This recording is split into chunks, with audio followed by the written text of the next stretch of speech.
বন্ধু কেউ যদি আমাদের দিকে বন্ধুত্বের হাত বাড়িয়ে দিতে চায় আমরা তাদেরকে স্বাগত জানাই। আর কেউ যদি এই জমিনের মানুষ হয়ে শক্তির বলে, বেশি শক্তির বলে, সন্ত্রাসের বলে, অত বিশাল দেশ সবার বলে আমাদের উপর প্রভুত্ব করতে যায়, আমরা তাদের খুব রেকর্ড করার জন্য প্রস্তুত রয়েছি। আমাদের পরিষ্কার ঘোষণা, আমাদের রব একজন, যে এক রব ছাড়ার কারো প্রভুত্ব আমরা মানি না। দুঃখ এবং পরিতাপের বিষয় হল 1971 সালে আমরা পর্যায়ক্রমিক ঐতিহ্যের এই সংগ্রামের মধ্য দিয়ে 55,000 বর্গ মাইলের এই স্বাধীন ভূখণ্ডটি আমরা মুক্ত এবং স্বাধীন পেয়েছিলাম।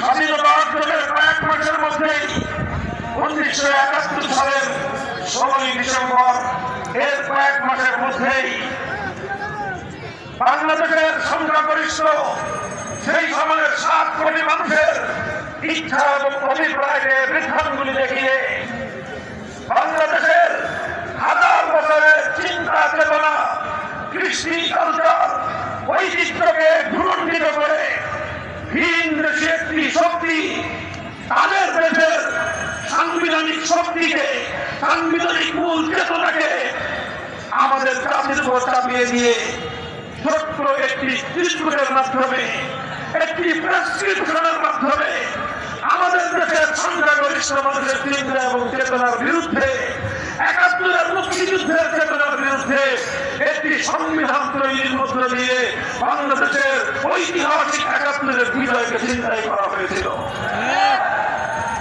কাজেই সেই থেকে আমরা এখন বলতে চাই, আমরা সোচ্চার এবং সজাগ আর সতর্ক থাকতে চাই। আমরা বলতে চাই 71 চেতনাকে চিন্তাই করার জন্য যেমনি ভাবে 72 চেতনা তৈরি করা হয়েছিল, আজ 2024 সালের এই মহান বিজয়কে চিন্তাই করার জন্য প্রতিবার স্বৈরাচারের ষড়যন্ত্র অব্যাহত রেখেছে। বলে যে সীমান্তের আশেপাশে আছে, চক্করে ঢুকে পড়তে যায়। এখানে তার খুনি হাতুড়ি আর হেলমেট দিয়ে সন্ত্রাসীদেরকে আবার জড়ো করবার পায়তারা চালাচ্ছে। আমি আগস্টের বিপ্লবী বাংলার তৌহিদ জনতাকে বলতে চাই, এই পতিত দেশ বিরোধী ষড়যন্ত্রকারী চক্রান্তকে যে কোনো মূল্যে রুখে দিতে হবে। প্রত্যেক পাড়ায় পাড়ায়, প্রতিটি এলাকায় এলাকায়, প্রত্যেক থানায় থানায়, উপজেলায়, জেলায় জেলায় এই ষড়যন্ত্রকারী পতিত স্বৈরাচারের বিরুদ্ধে প্রতিরোধ মঞ্চ করে রাখতে হবে।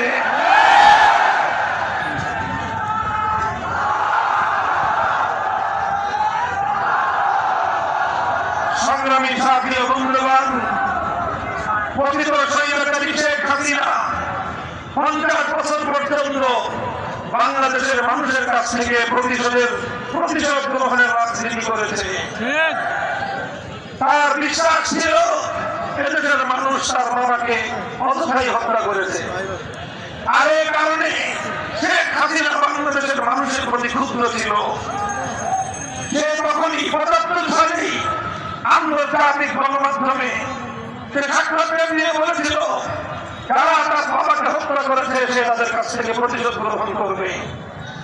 75 সালে শেখ মুজিবুর রহমান মারা যাওয়ার পর তার 5 সালের 3.5 বছরের কালো শাসনে নিপীড়িত বাংলাদেশের মানুষ উল্লাস করেছিল। এই কারণে শেখ হাসিনা এই বাংলাদেশের সমস্ত মানুষের কাছ থেকে প্রতিশোধ গ্রহণ করবার জন্যই বাংলাদেশের রাজনীতিতে এসেছিল। 50 বছর সে শুধু প্রতিশোধ গ্রহণ করেছে, দেশটাকে তহবিলহীন ঝুড়িতে পরিণত করেছে, বাংলাদেশটাকে স্বাধীন রাষ্ট্র না দেখে অন্য আরেকটি রাষ্ট্রের একটি অঙ্গরাজ্যে পরিণত করবার পায়তারা চালিয়েছিল। বাংলাদেশের প্রধানমন্ত্রী হয়ে তিনি তৃপ্ত ছিলেন না, তিনি তিলকবাড়ি মুখ্যমন্ত্রী হয়ে তৃপ্ত ছিলেন। আর তিনি বাংলাদেশে বিভক্তির রাজনীতি করেছেন। সেই সাম্রাজ্যবাদী ব্রিটিশের যে পলিসি ছিল, তাদের যে ষড়যন্ত্রের নীতি ছিল,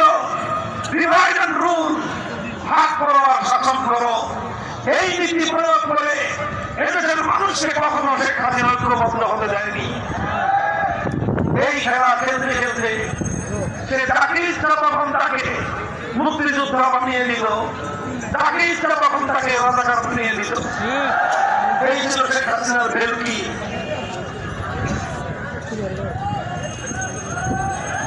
সংগ্রামী সাথী বন্ধুরা, আপনারা দেখেছেন আগস্ট বিপ্লবের সময় বাংলাদেশের 4 কোটি ছাত্র জনতা যারা মাঠে নেমেছিল কোটা সংস্কারের দাবি নিয়ে, আমাদের সন্তান তারা একটি সুন্দর দেশ গড়ার জন্য, বৈষম্যহীন দেশ গড়ার জন্য ন্যায্য দাবি নিয়ে মাঠে নামলো। সেই দাবি যেহেতু শেখ হাসিনার পছন্দ হয় নাই, শেখ হাসিনার যাকে পছন্দ সে মুক্তিযোদ্ধা, শেখ হাসিনার যাকে অপছন্দ সে রাজাকার, বলে দিল এদেশের সকল ছাত্র জনতাকে তোমরা সবাই রাজাকারের বাচ্চা। আমাদের ছাত্র জনতাও তাই বললো, ঠিক আছে, তোমাকে অপছন্দ করলে যদি রাজাকার হতে হয় তাহলে তারাও স্লোগান তুললো, তুমি কে আমি কে। কথা ঠিক না বেশি? শেখ হাসিনার বিভক্তের রাজনীতি ব্যর্থ হয়ে গেল। রাজপথে কয়েক অসুবিধা হয়েছিল। গোটা বাংলাদেশের টেকনাফ থেকে তেতুলিয়া, স্কুল কলেজ ইউনিভার্সিটি, আলিয়া মাদ্রাসা, কওমি মাদ্রাসা, সব ছাত্র জনতা ভেদাভেদ ভুলে গিয়ে রাজপথে নেমে এসেছিল। তারা একটা ঐক্য তৈরি করেছিল। এই ঐক্যই ছিল তাদের প্রেরণার মূল শক্তি, শেখ হাসিনার ফ্যাসিবাদের বিরুদ্ধে মূল হাতিয়ার। আর আরেকটা জিনিস করেছিল, সেটা আমরা দেখেছি রাজধানী ঢাকা সহ জেলা বিভাগীয় শহরগুলোতে আমাদের ছাত্র সন্তানেরা তারা উত্তাল মিছিল করছে, সংগ্রাম করছে, স্লোগানে স্লোগানে আকাশ বাতাস কাঁপিয়ে তুলছে। তাদের বুকের রক্তে আশপাশ বঞ্চিত হচ্ছে, কেউ আহত হয়ে হাসপাতালে যাচ্ছে, কেউ নিহত হয়ে তার লাশ নিয়ে ছাত্ররা মিছিল করছে।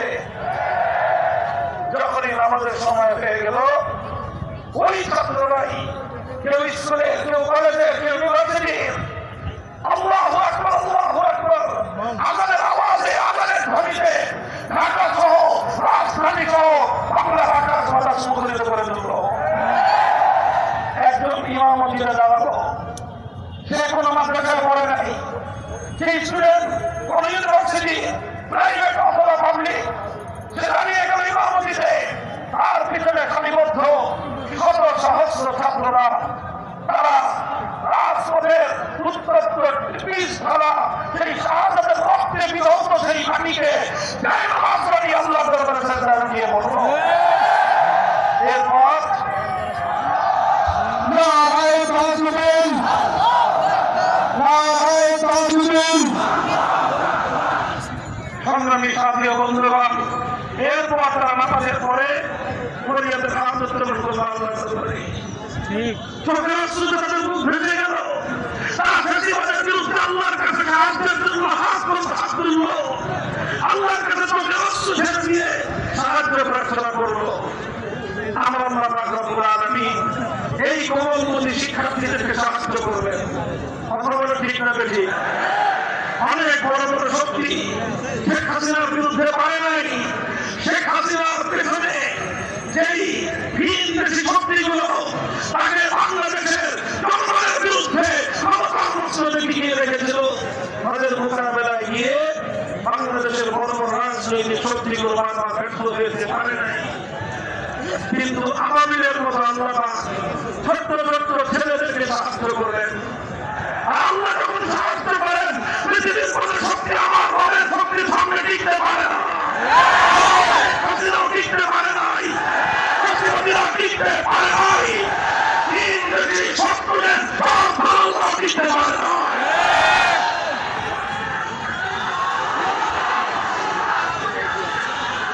ফাঁসি চাই, ফাঁসি চাই, ফাঁসি চাই, ফাঁসি চাই, ফাঁসি চাই, ফাঁসি চাই। সংগ্রামী সাথী বন্ধুগণ, আমাদের স্পষ্ট কথা, অনেক মায়ের কোলখানি করেছে, অনেক বাবার সন্তান হারিয়েছে, বাংলাদেশের ভাইয়েরা ভাই হারিয়েছে, বোনেরা ভাই হারিয়েছে, সন্তান হারিয়েছে। দেশটাকে ধ্বংসের রাজনীতি করেছিল। এখন আমাদের সময় এসেছে বাংলাদেশকে সঠিক ধারায় পরিচালিত করবো।